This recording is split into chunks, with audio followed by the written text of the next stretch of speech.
Welcome, everyone, to episode 99 of Unsolved Mysteries of History. I know you guys join us every week for the show. No, I'm kidding, of course. This is Puppet Masters and Castle Freaks, the internet's leading all things Charles Band podcast. I am one of your hosts, Jared Hornbeck, doing what I always do, which is gorging on pizzas and hamburgers.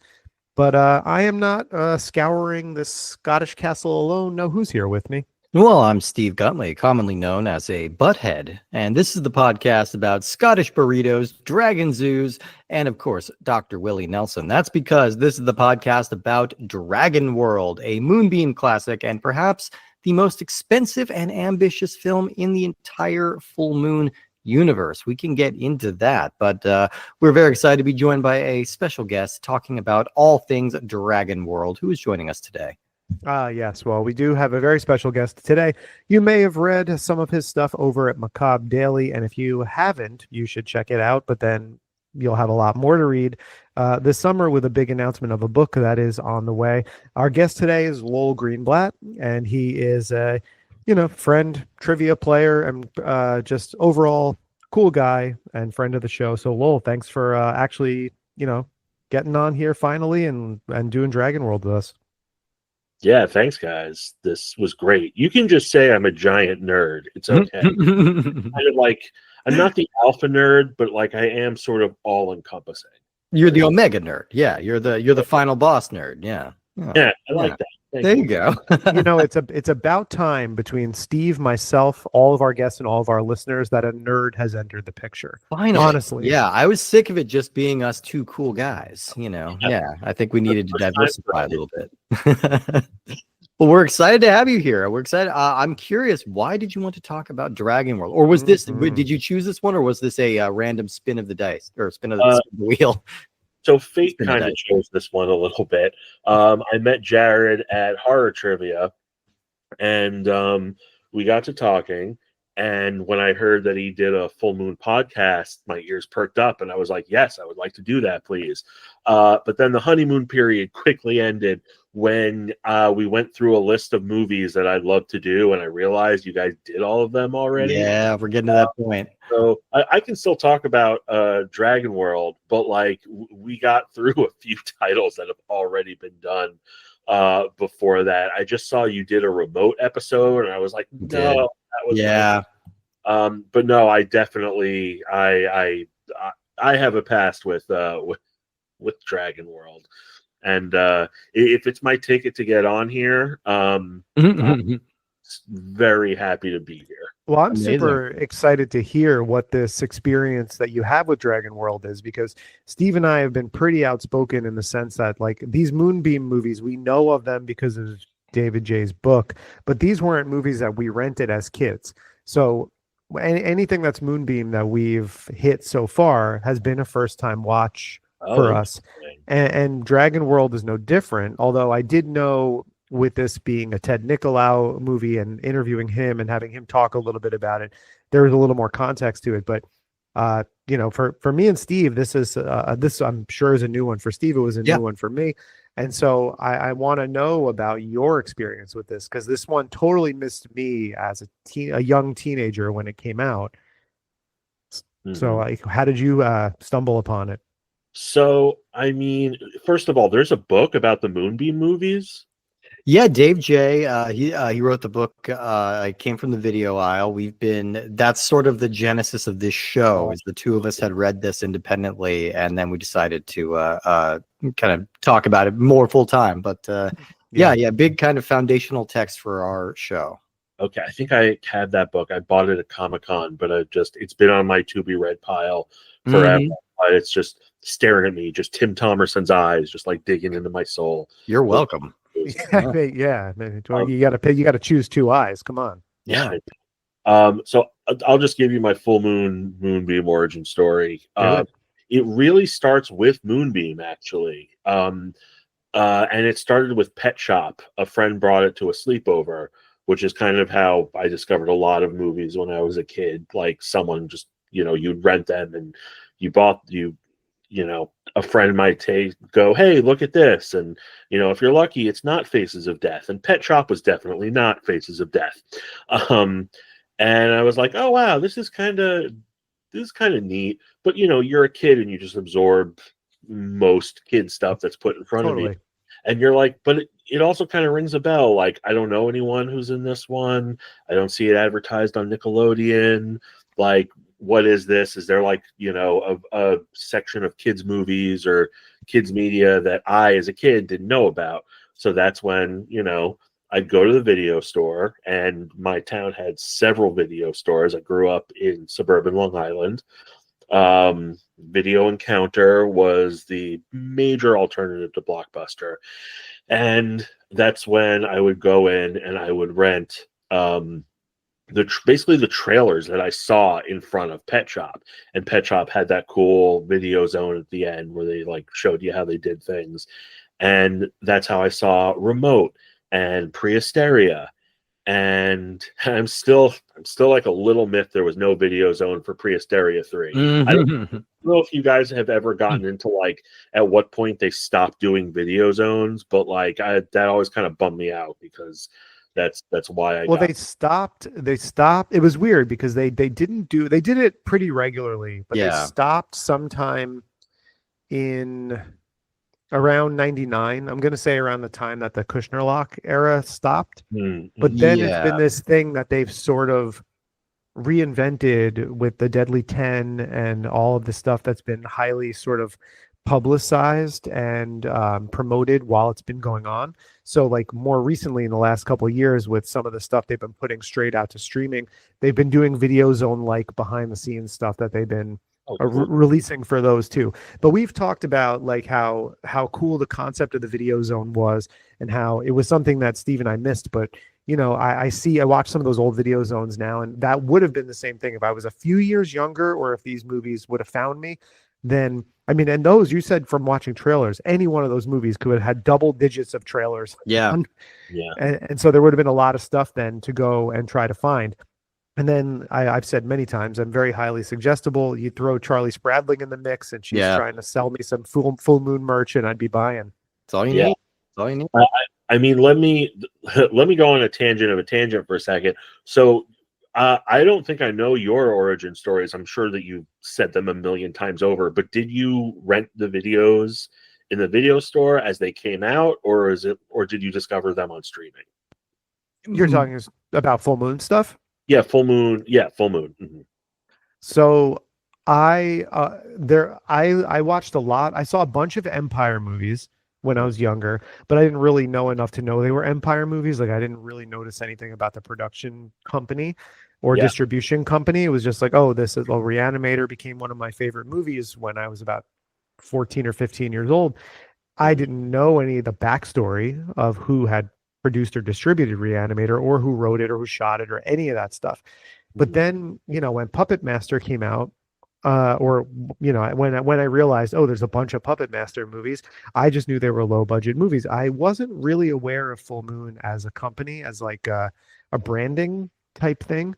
And so I wasn't like brand loyal at the time. I've seen a few of the things here and there on video, or probably on DVD. And I told this story recently on an episode that came out probably only a few weeks ago, where the first time I was ever really conscious of Full Moon as an entity and what they were doing, and their sort of mission statement of putting stuff out straight to video and then straight to streaming, was when Ginger Dead Man 3 Saturday Night Cleaver came out. I saw that I saw it on a shelf, and I said, that's the dumbest looking thing I've ever seen. Yep. And I looked, and I saw the Full Moon Features logo on the back, and somehow around the same time, I think something gelled where I went, oh, but Head of the Family is Full Moon, and you like that movie. And then, oh, there's a connection between, and I started to kind of piece stuff together. But was I someone who rented these things in their first run? Absolutely not. And I'm sure a lot of listeners of the show, do not. I lose some of my street cred in that capacity. And Steve, you're not too far off, right? Yeah. I clocked these movies when I was a kid, like looking at them on the video store shelves, just because that was kind of my hobby. I just liked wandering around video stores and like reading all the boxes and just kind of logging everything for later. So a lot of these like cover art really just stuck in my head for years and years, and I didn't actually seek them out. Most of the movies we're watching for the show, I'm seeing for the first time. but there were a handful that I did kind of come to organically. So that's kind of been most of that. I mean, for Dragonworld, like I definitely have a distinct memory of seeing this VHS on a friend's personal shelf. And like I remember them being very excited about it and saying this movie is so good, we're gonna have to watch this later, but then we got distracted by something and never watched it. But so this is my first time seeing it. I was definitely aware of this one, and I think this one was around because in the wake of Prehysteria like being surprisingly popular, this one had an audience. And well, let's actually learn a little bit about that audience. Let's learn about it. Dragonworld was released July 27th, 1994. It's directed by Ted Nicolau. It's written by Ted and Suzanne Gleisner-Neha, and it stars Alistair McKenzie. He goes by Sam back then, but now he's Alistair McKenzie. Brittany Powell, John Calvin, John Woodvine, Lila Kay, Cortland Mead, and Andrew Keir. Now, I mentioned earlier that this is in many ways the most ambitious film in the Full Moon catalog. It certainly is for Moonbeam.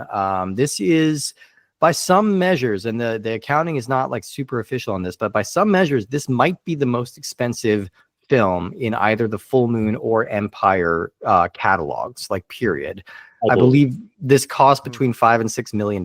When most of these, which is about 8 times the budget of a normal Full Moon movie at that time.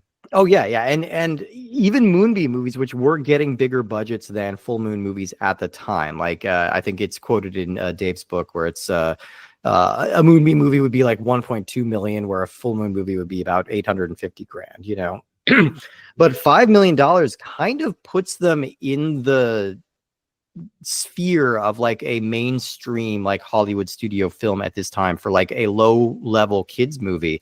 5 million is not outside of the realm of possibility for like a theatrical film. So they were really kind of going for it. A lot of the production values can really be seen, especially in the first half of this movie. I mean, we open on like this really like there's some gorgeous cinematography here. They did some actual location shooting roughly around where the story takes place. I mean, this takes place in Scotland and they shot it mostly in Wales, but still like you're getting the sense of it. And it really does help having these like on location sites. It's not just like Charles Band's Italian Castle again, you know? Right. And you can watch the majority of this movie and see some of this location shooting and go, hey, that's not Romania. Yeah, for the most part. I mean, they did have to shift it to Romania at the end of the production of this, unfortunately, and you can kind of tell.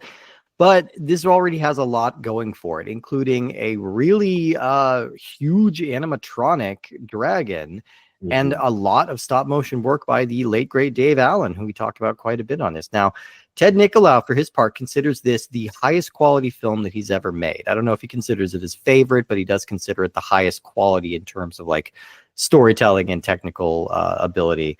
It didn't hurt that he had time and budget commensurate with a studio film for maybe the first time in his career.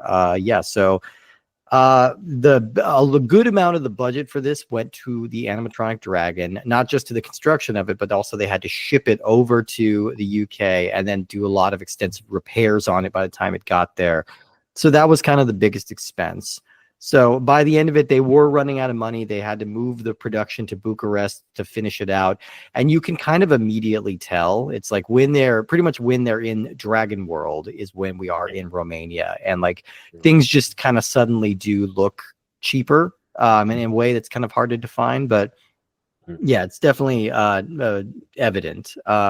But they have a lot of stuff going for them here. Andrew Keir was a pretty nice pull here. He's a really acclaimed like Scottish character actor who'd been active like since the 60s. He's in like Cleopatra and some of the early Quatermass movies and things like that. So he was a pretty good get. And this is among his last roles. Now, his very last role, unfortunately, is going to be for the movie Dragonworld: The Legend Continues. Now, I bring that up here because it's not a Charles Band production, so it's not within the purview of this show, and it sounds like we're missing out on something pretty spectacular here.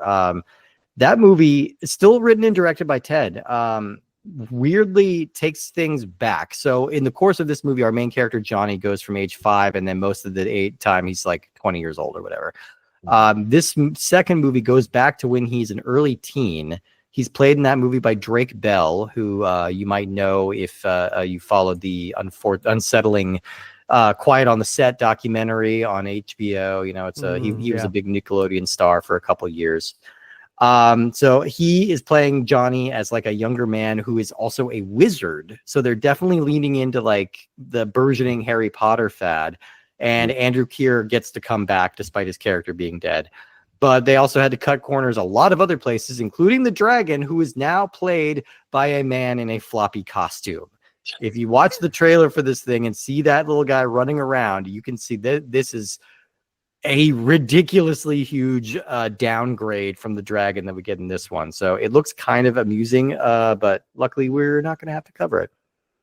But yeah, nope. I just jumped on like on IMDb again and did a quick like swipe through to make sure. It's like a Vlad Panaskew produced. It's Kushner lock, but there is no Charles Band direct fingerprints on this one. So it's better left as a footnote on this episode, I think. Maybe one of those ones like Puppet Master versus Demonic Toys, which he wasn't really involved with, but tangentially involved with. But maybe it's not one he wants to call attention to, like Puppet Master versus Demonic Toys. I'm willing to bet. I mean, the fact that that movie was shot in 1996 and released in 1999 means that they didn't have a whole lot of confidence in, and you know it was finished after like the first week and a half. So, you know, they were definitely sitting on it for a long time. Yeah, that's kind of the basics on Dragonworld. This was a decent sized hit. This is one of the early Moonbeam movies from that one little brief period where Moonbeam was a major going concern at the video store. A lot of people saw this. A lot of people have affection for it. I am going to put my stake down and say this is far and away by a wide margin the best Moonbeam movie. Like, I consider this actually a pretty good little family movie. Period. Full stop. I think this is quite a good little film. Yeah, we talked about it in Prehysteria and Pet Shop and Remote about how there, you know, the major criticism that fell on a lot of these Moonbeam movies is that it's just kind of like very broad kind of comedy trying to exploit a trend for dumb kids, something that your parent would rent for you because it's on the shelf near the checkout in the grocery store. Yeah. And I feel like with this one, there's some emotional beats in the movie that I think work. And it's also, it's not really a comedy. Like, there are some comedic moments, but it really is sort of a family fantasy dramedy in a lot of ways. And I appreciated that about it. I mean, it has the kind of fish out of water moments with the dragon at first, but really once it gets past that, it has more of like a kind of how to train your dragon camaraderie feeling to it than something like Prehysteria, where you look at it and you go, okay, this is clearly someone capitalizing on Jurassic Park. Actually, I think even beating Jurassic Park to the market. Yeah, a little bit. And this one Dragon Heart to the market, even though that. Well, I was going to say, when I first put this on, there was a second and a half where I was wondering if I was going to see Sean Connery. Yeah. It is funny to think those movies are like 2 years apart or something like that. It's kind of a huge leap in terms of special effects. Not that Dragonheart's like that great of a movie, but 13-year-old me was absolutely obsessed with that film. So yeah. Well, that's the thing. Like, when I was a kid renting these, you know, I totally bought into the Moonbeam machine, if you will. My favorite is still Remote, even though I haven't seen it in forever. But like Kickbox, like, just it's that I do have to watch that again. It's fun. Yeah. I loved Home Alone. But like, the thing about renting these movies was, and I was getting into horror at the time also. So when I heard about Full Moon, it dovetailed nicely. And that's when I saw, you know, your Puppet Masters, you know, Mandroid. For my summer camp newspaper, I wrote a review of Dr. Mordred. And you know, it's based on Doctor Strange. But like, all of those. Lurking Fear, if you ever want to have me back on, if you ever do that. We did it already. Yeah.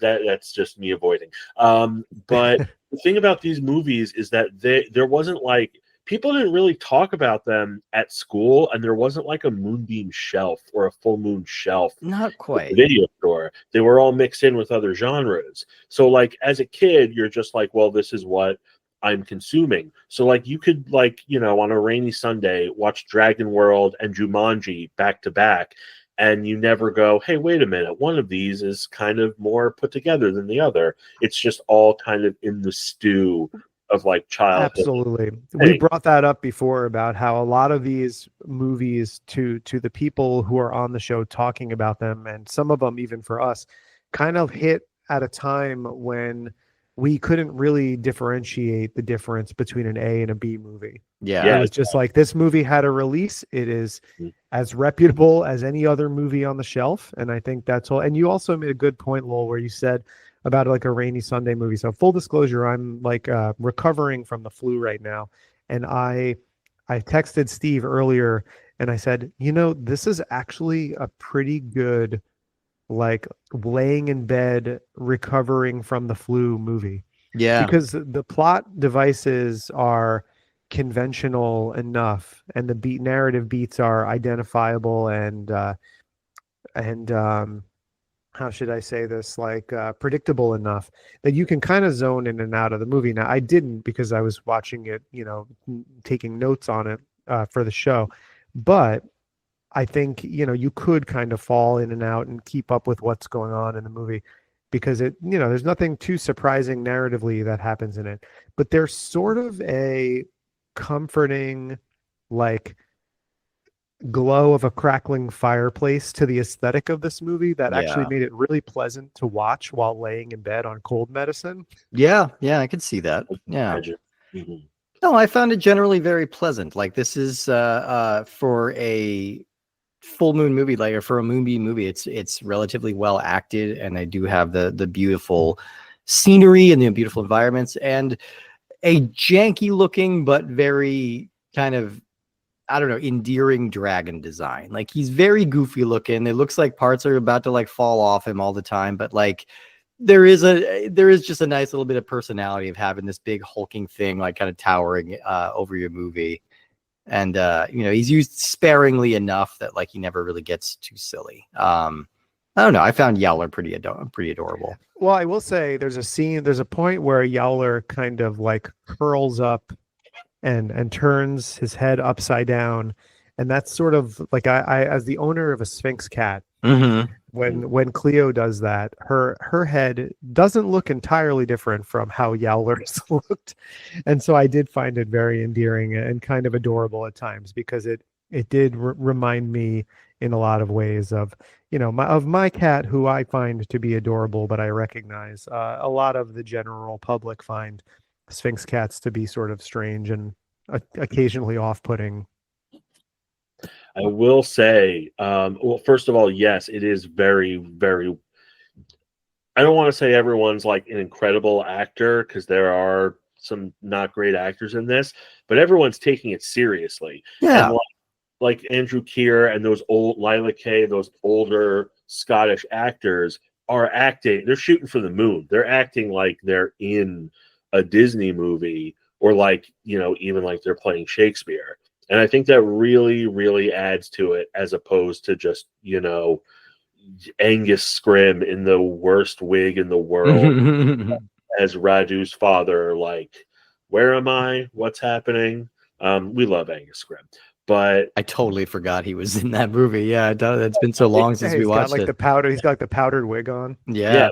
That's another thing. I haven't seen this movie since it was on VHS. Like, watching it recently was the first time I'd seen it in forever.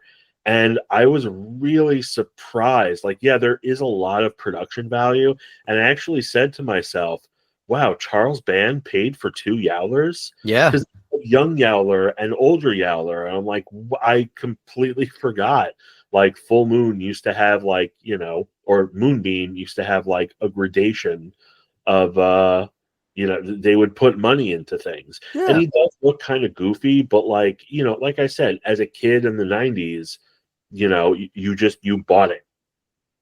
Yeah, no, you really did. And I think it just shows that, like, we've been saying it this entire show, that like these are not bad filmmakers that are working on some of these movies. They are filmmakers who are trying to make a movie in less than a week for under $1 million, and they're doing the absolute best they can. And this kind of shows what happens when you give one of these filmmakers a little bit of time and a little bit more money. Like, it's a rock solid film that's very entertaining. I mean, yeah, like I said, there's a lot of actors in here who, like Alistair McKenzie, who plays our lead character, is still like a really prolific British actor. If you look at his IMDb, he's pretty much been in every BBC series of note for the last like 20 years. He's just recently been in The Crown and Andor and all. I mean, these guys are still working to this day, which is great. Yeah, I don't know. So this movie definitely walked so Jurassic World can run. I think we can agree on that. This is, I definitely think Colin Trevorrow was just taking notes and looking at Dragonworld, because that's kind of the main plot of this. It's a lonely young American boy who gets sent over to his grandfather's castle in Scotland after his mother dies. He befriends a magical dragon in the woods who he names Yowler. Then we do a hard cut to 15 years later where the little boy is... Oh, we lost Steve. Oh no, I dropped out. Am I back? You're back. All right, sorry about that. Yeah, he's a strapping young man with a kilt and a bagpipe, and he is alone after his grandfather died. But Yowler is still around, and he's gigantic. They meet a dad and his daughter who are filming a unsolved mystery style show where they're trying to find the mysteries of Scotland, and they encounter the dragon, and he strikes up a relationship with the daughter, and then kind of abruptly just sort of agrees to sell his best friend to an amusement park. It was a bit of a hard pivot because it's like we introduced this sort of evil corporate suit character who learns about this dragon and wants to find a way to exploit it, Played by the doctor from An American Werewolf in London. Oh, that is who that is. Okay, yeah. I didn't. Yep. Funny. I mean, not really a funny performance. It's more of a solid, like, evil suit performance.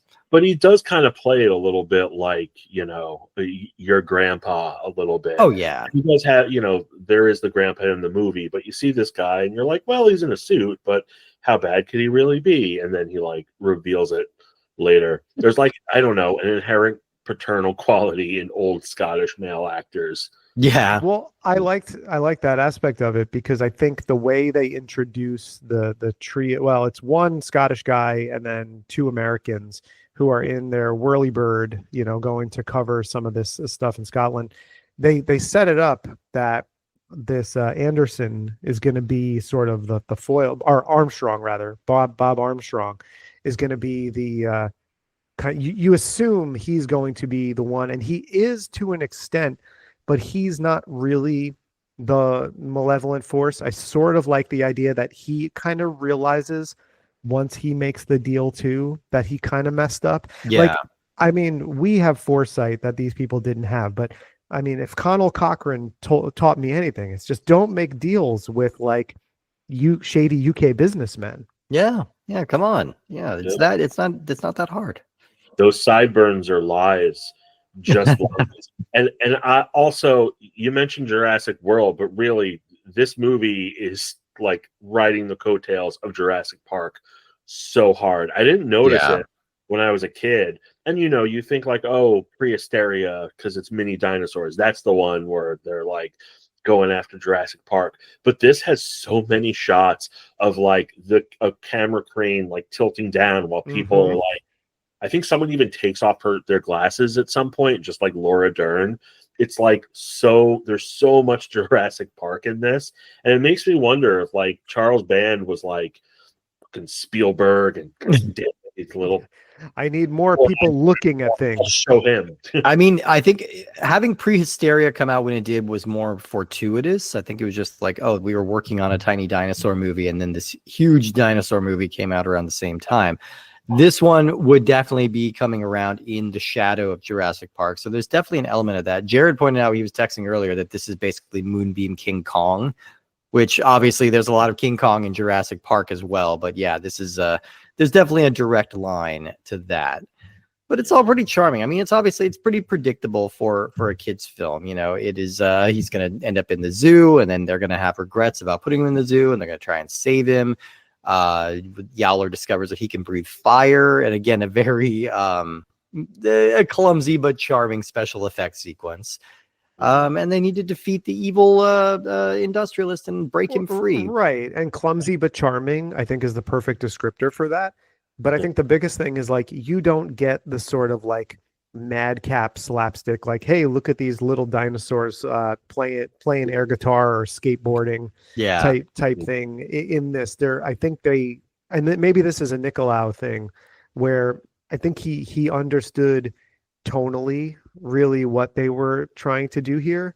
I think there was there's a bit of a message in the movie. I think the tone is mostly consistent throughout, and I think it leans into sort of the family and lineage aspect of it, and it cares more about that, like to harken back to what I was saying before about how the first couple Moonbeam movies are dismissed as stupid entertainment for stupid kids. Right. I don't feel like this. I feel like the ambitions of this one are grander. And I think that's maybe a byproduct of, Ted Nicolau growing as a filmmaker too, because, he got thrown into making that first subspecies in such wild conditions that it's sort of a minor miracle they got any movie made. But when they went back 2 years later to shoot subspecies 2 and 3, I think he had a better idea of where he wanted to take that as a story, get rid of the titular subspecies. We don't need these little guys running around. This is a Radu movie. And he came in with a couple more assured cast members than the first time and made something that holds up as among the best of all Full Moon stuff. Yeah. And I feel like this is just maybe it's his kind of assured hand here. I feel like that makes the, I mean, he did also direct Remote. So like he did work within kind of the more broad stuff here, but like, I don't know. I feel like maybe it's just kind of a progression, because then if you look, I'm not sure exactly what came next, but he had to go pretty shortly after that to Vampire Journals, which is a very kind of sophisticated and tonally appropriate vampire movie in Romania. So I think I attribute it to this period of Ted Nicolau's career and him having an understanding of this kind of stuff, why this one to me sort of stands above a lot of the other ones. I don't put it past someone who saw Remote when they were 8 years old to be like, oh, I love that movie, because I could see this is such a shitty comment to make, and I'm not trying to denigrate the movie, but it very much, I think we said during the episode, it has the I want Home Alone, we have Home Alone at home type thing. That's most movies, but that's right. But I don't feel like this is I don't feel like this so much is an accurate descriptor for Dragonworld. Like you could say there are aspects of it that might be derivative of what was happening in Jurassic Park at the time, but I don't think like I feel like it stands alone on its own a lot more. Like I don't know, I liked this one quite a bit. I never really felt after covering any Moonbeam movies compelled to revisit them. No. And but I feel like this is the first time maybe where we're seeing a family movie where all of the family can watch it with the same amount of sincerity. Yeah. Where it's not kids watching it, enjoying it, and parents hate watching it. Right. Yeah, there's real heart to it. And I want to go back to the Nicolau of it all for a second, because as I was just, discovering my love of movies, the Moonbeam and Full Moon movies were definite gateways for me. And, I'd pay attention to like people whose name showed up in the credits, Charles Band, Albert Band. I'm like, Milo, he just has one name. Why does he have a name? And I knew Ted Nicolau was the guy who did like all these random Full Moon and Moonbeam movies. Like, he was like Charles Band's guy. He did Subspecies. He did this. And that's all I knew him for. And then years later, it blew my mind that he worked on the original Texas Chainsaw Massacre. Yeah. Just like shattered my skull out of the back of my head. Like those two facts were just so incongruous to each other. Yeah. I just couldn't believe it. But if you think about it, it does make perfect sense, because the making of Texas Chainsaw Massacre was so awful and brutal for everyone involved. It totally jives that he's like, yeah, I'll go to Eastern Europe and make some movies that most people would consider janky. I worked on Texas Chainsaw Massacre. This is a vacation. Yeah, he's got a very like no nonsense kind of attitude towards filmmaking. You know, he's just like, yeah, look, a job's a job. Like I'm gonna just come in and do the best I can with it, and like, yeah. And we've had him on the show. He's a great guy. Talks really frankly. He's just like, yeah, no, I don't love every movie I've done, but like some of them, you know, that were beyond my control. And he's proud of a lot of the movies that he did. It sounds like he's very proud of this one. And I think he should be. I think it came together really well. It's a lot of fun. Yeah, he brought this one up in the interview specifically because I think he was asking us if we were familiar with it or if we had covered it already to this point, and we were like, no, neither of us really know it. And he was kind of like, oh yeah, that's one in my filmography that I'm quite proud of, and I think he deserves to be. And I mean, his career is fascinating. In you talk about the Texas Chainsaw connection, and then going and editing Tourist Trap and being kind of such an early Charles Band collaborator. It just makes him somebody who we hit constantly on the show. Yeah, I feel like he's always coming up in conversation on here. And Tourist Trap is one. I mean, the editing, Ted Nicolau was an editor. I don't know if it was something we really talked about on our episode in terms of how the editing either adds to or detracts from the movie. There's a lot of elements we covered on it. But man, I'll tell you, like the more I sit, the longer my relationship with Tourist Trap becomes, the more that movie moves out of my, oh, this is high up on my ranking of movies that we've covered for the show, to where it's now just in my like normal list of movies I love. Yeah. And I keep thinking about it. I've revisited it a couple times since we've even done the show. And I'm like, man, that movie rules. Yeah, no, it really does. Yeah. Sorry, we're going in the background, but I just want to say I don't think I've seen Tourist Trap in its entirety, but I know it's like one of the early Empire movies that people love. But I think what happens is, and this isn't quite a joke, but like I go to watch it and I'm like, I kind of rather watch the new House of Wax, which is like a undercover remake of it. But like I should do a double feature one night. Yeah. We're also people of a certain age where you refer to that movie as the new House of Wax, and that movie is 20 years old. Right. Yeah, that's I know. I keep thinking of that. It's like, oh crap. The Paris Hilton Opus. Yeah. Yeah. Yeah, I do the same thing with that all the time, and I'm like, oh man, that's like, because that's a conversation for another time, where I was talking with someone about like what constitutes an old movie or a new, or a current movie. And people's answers, depending on their age, are hilarious. Like anybody under 25 is trying to claim that a movie that's 3 to 5 years old can be considered old. Yeah, yeah. And I'm like, no, didn't like No Country for Old Men just come out? Isn't that still a current movie? Yeah, yeah. That's still the old Odeon. You can go down and catch that anytime. Catch it at the nearest zoetrope. Yeah. Do we have any final thoughts on Dragonworld before we wrap up here? Yeah, I'll take this opportunity to say that I liked this a lot more than I was anticipating. Yeah. I knew, because it was Ted Nicolau and he spoke highly of it, that it was probably going to be a more satisfying watch than some of the other Moonbeam movies were as an adult, and I found that to be the case. I really thought, like like you mentioned before, Lowell, I thought the performances of the old Scottish actors or people playing Scottish at least were played 100% serious, which was the best choice that they could have made. And then I thought the roles of like Brittany Powell and John Calvin as the father and daughter Armstrongs were amiable enough performances, like nothing like groundbreaking, but definitely enjoyable enough. I will say, and this, if he's listening, I apologize. Cortland Mead, who plays young Johnny McGowan, I hate this kid's face. No, like his parents like inject him with like Botox back in the day to make his cheeks like that puffy. I know that's unfair to say, and I don't want to come at anybody for their appearance, but there's something All right. about the look of this kid's face. I was like, move over, Bob from House by the Cemetery. You are no longer my least favorite movie kid. Yeah.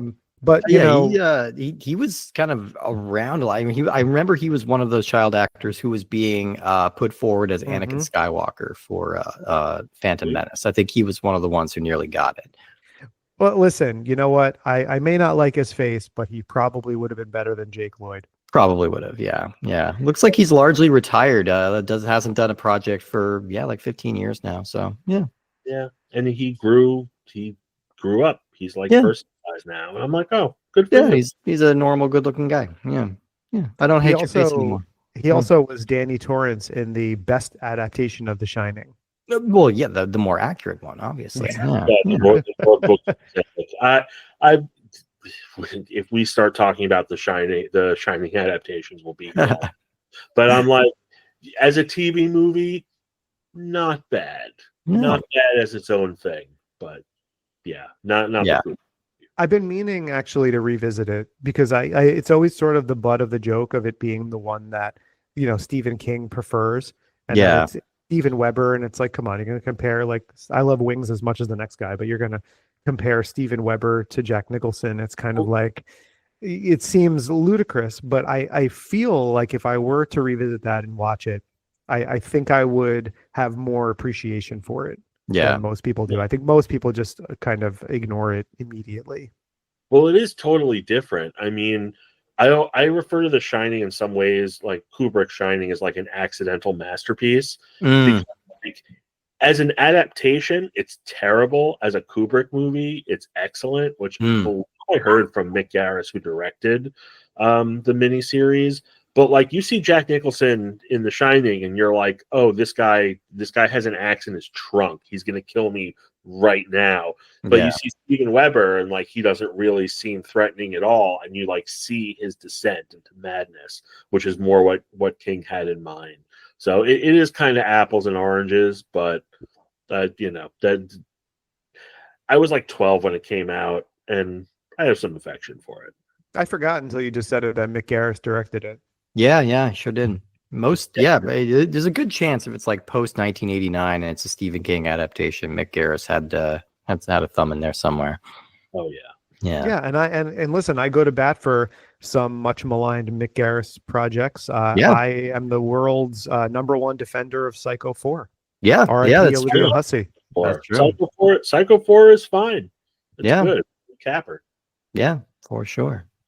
Well, thank you so much for joining us for this one. This was a lot of fun. I'm in the same boat. I'm like, I really enjoyed this way more than I was expecting. And it's just cool to see what these filmmakers get to do when they have a little production value behind them.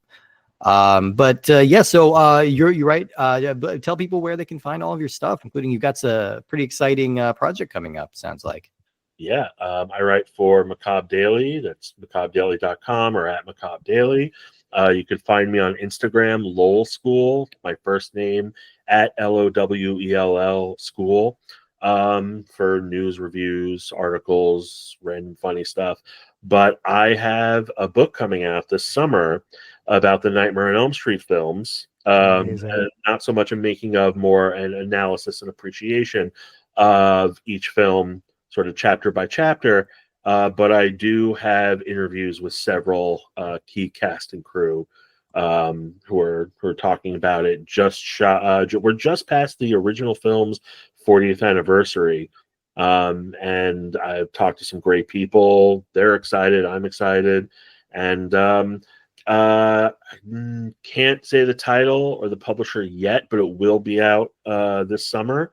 And I will be shouting it from the heavens as I know more. So follow me at those places. I'm super excited for that book because, you know, the Never Sleep Again documentary was great, and Crystal Lake Memories. You know, I have the documentary is great, but I also have the coffee table book of the Crystal Lake Memories book. And I have a lot of books that are collections of either essays about things or just like a book devoted to entire franchise, kind of analyzing each chapter in that franchise. And Nightmare on Elm Street is one that's been missing since then. There was a book I remember when I was a kid that was a Nightmare on Elm Street companion that came out and only covered up to movie 3. So I think it was published in like 1988, and I had it when I was a kid, and I lost it somewhere along the line. And I think it wasn't even at that point. I was like, well, part 5 is going to come out, so this book is out of date anyway now. So I didn't really feel, but I feel like it's out of print, and it would have been a cool thing to own again. But that kind of thing where people are archiving these things has been sort of missing for Nightmare, which I find to be so weird because it's such a revered series. Yeah. Like you would think so many different versions of this kind of like movie by movie behind the scenes would have been done, but it's really not. So when you mentioned, Lowell, at trivia that you were doing this book, I was so excited because it's exactly the kind of book I was hoping was going to come out soon. And so to know that it's coming as soon as this summer is awesome. Like I'm so glad to know that. Thanks. I going back, I think there's a PDF of the Nightmare Companion somewhere, even though it's out of date.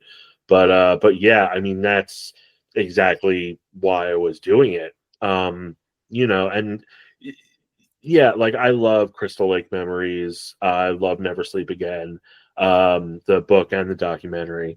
And in fact, I talked to one of the producers on the documentary, and I was like, I know you did it. You sort of have the first movie mostly covered, but like if you just did what you did for the first movie for the sequels, I wouldn't have to do this.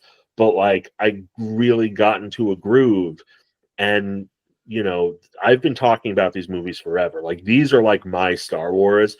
These are specifically the movies that got me into movies, and I don't hear people talking about them enough. And when I do, it's only about certain things. And it's not just like a nostalgia piece. Like these films are still influential. You can see them in the horror films of today sort of being cannibalized.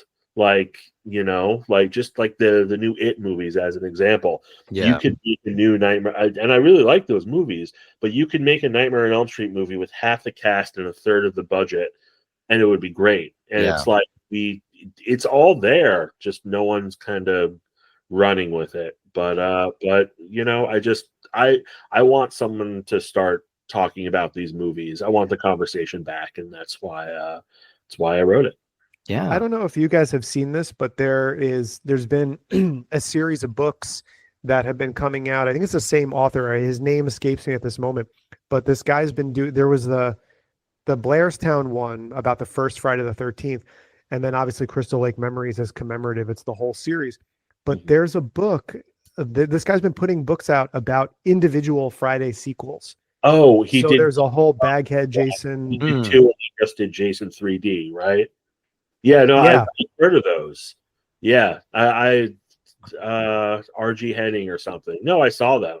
I'm glad he's doing them. And, there's a lot written about the Friday the 13th franchise. I don't know if there will ever be as much written about Nightmare on Elm Street. Yeah. But yeah, even in the back of my brain, I'm like, I see that and I'm like, why not Nightmare? Like, why not Nightmare all the time? But have you read those? Yeah, well, not the 3. I read the Sackhead Jason, the part 2 book, and I'm like, wow, this is fascinating because I know some of this stuff, but now I'm getting a 220-page book that's solely about the production of this one sequel, and that's kind of how deep I like to dig into this kind of stuff. But if you search through all of Lowell's writing, you will find something that you will relate to, that you will enjoy. And if you enjoy the content that we bring to you every single week, then you can show us by jumping onto Apple Podcasts or Spotify, leaving us a 5-star rating, maybe a brief review if you feel so inclined to do so.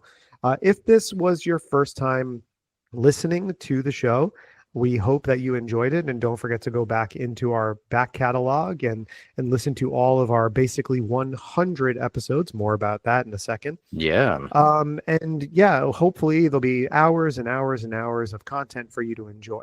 If you want to keep up with the show right now, the best way to do that is on Instagram. at puppetmasters_castle freaks. You can follow me at _giallo_Jared, or Steve at Minotaur Matador, possibly. For a while. For a while. You can also find us on Blue Sky and Threads if you search the show name, and we have a YouTube channel where you can watch the thumbnail audio version of each episode. So far, we'll see what we do with that channel in the near future. But that's a lot of work, and Steve, this isn't the only show he has to worry about. Steve, what else have you got going on? Well, I also host a show called Cinema Arcade. That's cinema and arcade mashed together. That's what we do on that show. We are watching movies and then playing the video games based on those movies. We've had a fun little run recently. We finished up the original Star Wars trilogy. We found that there was an old PC game for arachnophobia, so we played that, got to revisit that fun movie. And we're about to get started on a Mad Max series, which is going to be a lot of fun. So lots of cool stuff happening there. Nearly 100 episodes of that show that you could find as well. And speaking of nearly 100, you may be paying attention at the beginning. This is episode 99 of our show, which means we are hitting a pretty major milestone next week. And we thought there was really only one proper way to celebrate. That's right. We are going to be talking about one of our most requested, most acclaimed, most beloved movies in the entire catalog. We're talking about 1985's Reanimator, just in time for 40th anniversary. And we are joined by some pretty incredibly special guests. Who's joining us on that episode, Jared? So when you listen to episode 100 next week, you'll probably have seen a promo post or two by then. But, we decided, let's get some heavy hitters in for this episode. So we will be joined by, one of the leading authorities on all things horror for the last, seemingly 40 years, Michael Gingold, former editor-in-chief of Fangoria, contributor to Fango, Rue Morgue, published a couple books with 1984 publishing. If you've seen a horror documentary in the last 15 years, you've seen him as a talking head, and you've also heard him on the show before.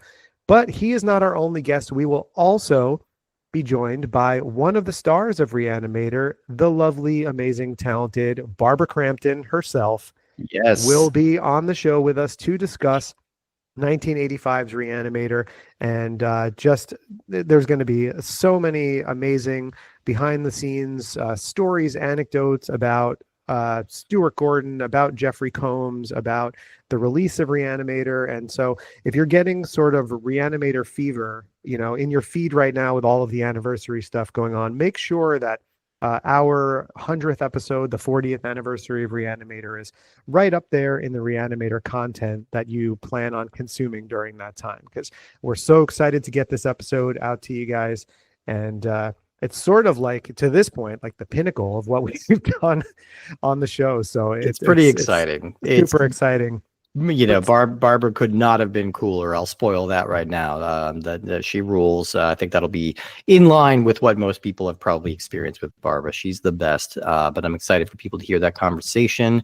And hell, it is a wonderful time to be a Reanimator fan. So definitely, it's a really exciting time. But Steve, there's something else that's exciting. Yes. I'm going to tell you what that is. And that is an email that we received today. Yes. So we have to share this. This is so good. So, we reference both Empire of the Bees, and it came from the video aisle, both of David J's book about Charles Band's two, biggest production companies, studios. So we got an email today from none other than Dave J himself. Yes. The author of these two books. He emailed us today, and I'm not trying to retcon this. This actually was from earlier today, this email. Yeah. And it says, "Hi, guys. Only just started listening to your podcast, and I'm very much enjoying it. Just wanted to inform you that I don't actually have a wife for Rodney Eastman to pork, so that's definitely not the reason he provoked my ire." So a little context for this. The timing of this is really funny. You'll see why. In our Deadly Weapon episode, which aired a few weeks back, we talk about how hard David J is on the movie Deadly Weapon and on the performance of Rodney Eastman in that movie. And we don't usually pull specific quotes, but I pulled a couple of quotes from the books where he just went really hard on him here. And I think he's feeling he's feeling a little regret in that decision. Looking back on my review for Deadly Weapon, I may have been a little hard on poor Rodney, but my feelings about the movie remain.